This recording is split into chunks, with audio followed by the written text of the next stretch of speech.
Professor Ellen Reese out of UC Riverside.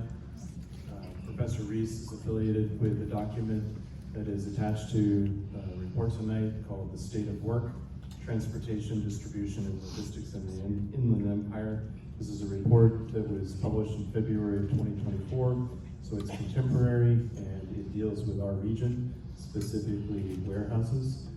So with that, we've invited Professor Reese to provide a 10 to 15 minute presentation, and then we anticipate the mayor will facilitate Q&A following her presentation. So with that, let me invite Professor Reese to present. Thank you.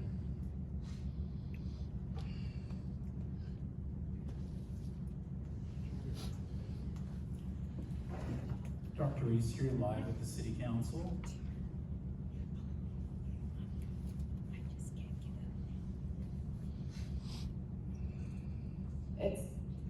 It's my great honor to present this report to you for the state of work in the Inland Empire, transportation, distribution, and logistics, which was written by a broader team of researchers, and my colleague Beth Temiose from the School of Public Policy is also with me tonight.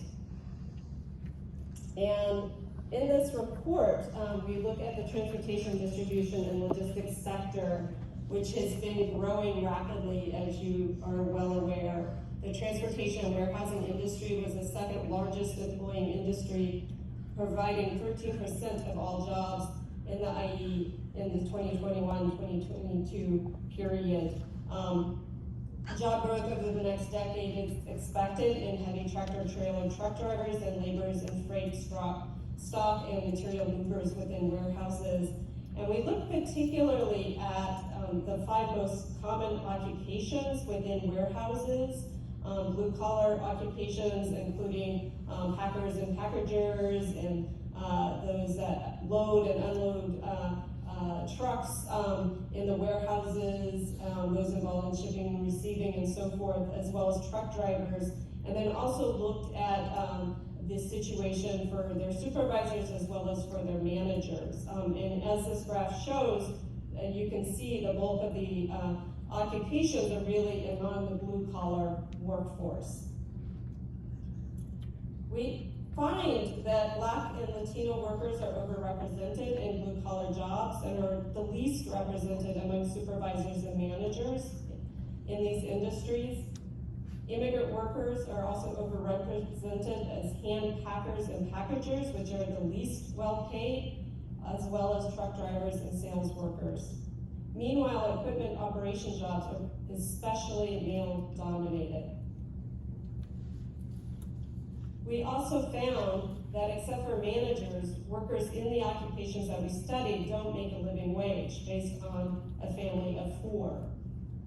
As you can see, the only occupation among this group that makes a living wage, according to the standard by the MIT, is transportation, storage, and distribution managers. Even the supervisors, right, are not making a living wage. Median personal income is higher among truck drivers and sales workers compared to other blue-collar occupations, but as you can see, all of these blue-collar workers are not receiving living wages for their work. And the majority of workers in lower wage logistics jobs bring home less pay than the average IE worker. In this graph, we were looking at how the pay within these occupations compared to what people pay in rent. And this is data based on a few years ago. But even so, right, and housing prices I think have gone up since, even so, we find, that there's very little left over after workers pay their rent. And in fact, the 3 lowest paid occupations have less than $700 left over. The packers and packagers, who are the least well paid, end up with about $520 after paying their rent. Truck drivers and supervisors end up with over $1,000. And managers, as you can see, have about $3,000 per month left over for all other non-housing related expenses. In this report, we try to highlight the ways in which community issues are worker issues and the interconnections between these issues. Warehouses are disproportionately located in low-income communities of color, while Amazon's consumers are concentrated in more affluent communities. And those who spend the most money on e-commerce don't see or feel its impacts on the ground in terms of traffic, air pollution, or in terms of its impacts on workers. In Riverside County, about 61% of Latino residents live within 300 feet of a warehouse, despite making up only 46% of the population. And residents living near distribution centers or corridors with heavy diesel truck traffic have a higher risk of experiencing asthma or cancer. i.e. residents are more likely to be exposed to air pollution, yet they have lower access to health care compared to neighboring counties. This report also provides a number of profiles of workers based on 32 in-depth interviews with current and former workers employed in the TDL sector to provide a holistic view of their experiences and concerns about job quality. Interviewees were diverse in their jobs, social characteristics, and geographic location where they worked. Truck drivers included long-haul truckers, short-haul truckers, and owner-operators.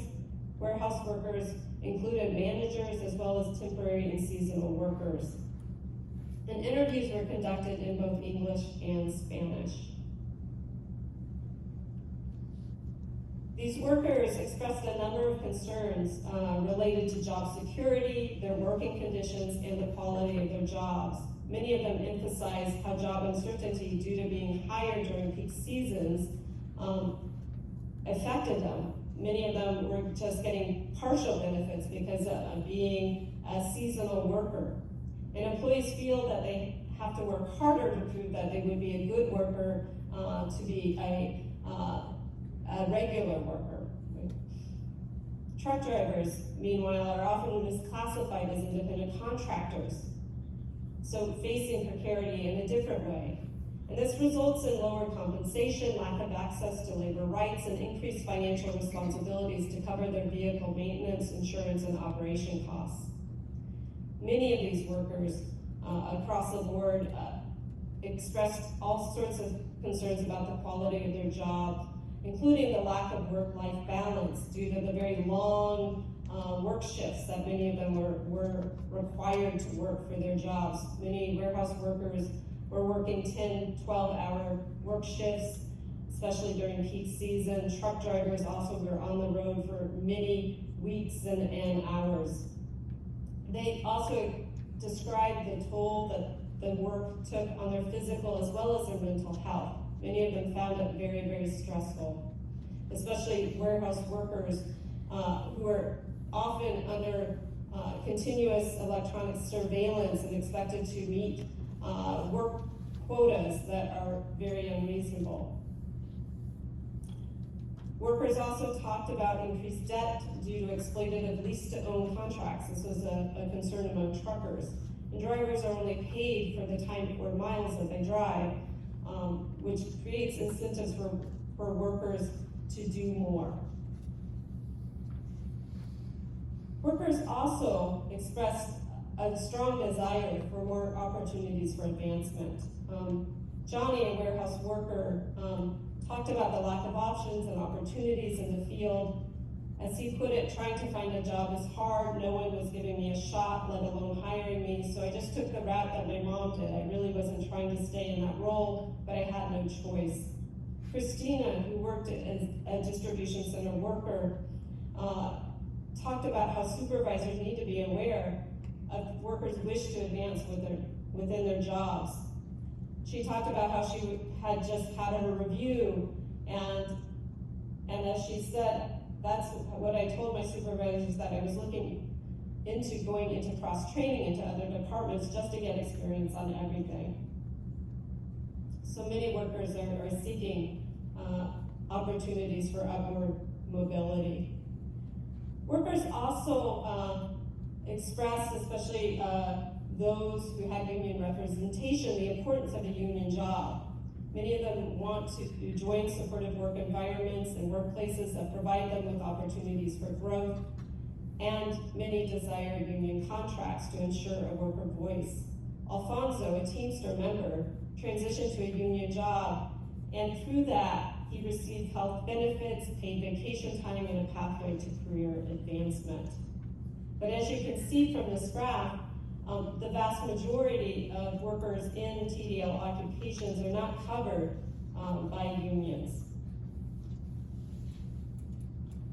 In this report, we emphasize how worker well-being is community well-being, and how interventions must include holistic, people-centered visions to ensure that workers have access to well-paying jobs, retirement benefits, and healthy as well as safe environments.